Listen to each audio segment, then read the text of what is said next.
السلام علیکم۔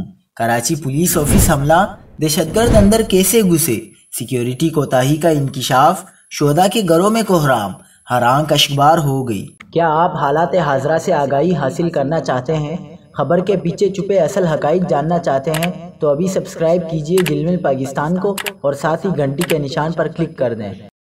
آپ کو بتاتے چلیں کہ کراچی پولیس آفس کے پی او پر حملے سے متعلق تفتیش جاری ہے، جس میں انکشاف ہوا ہے کہ حملے کے وقت 3 چوکیوں میں سے کسی میں بھی کوئی اہلکار موجود نہیں تھا۔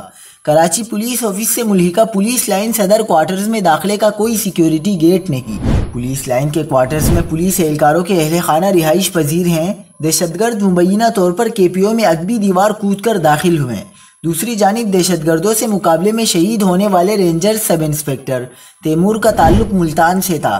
کراچی پولیس آفس پر دہشت گرد حملے میں شہید ہونے والے police head constable Ghulam Abbas کا تعلق لاڑکانہ سے ہے اور وہ ٹینک چوک کے رہائشی تھے۔ شہید غلام عباس نے 2011 میں سندھ پولیس میں بطور سپاہی شمولیت اختیار کی، ترقی کر کے ہیڈ کانسٹیبل بنے۔ پولیس آفس پر حملے میں کے پی او کا سویپر اجمل بھی شہید ہوا ہے۔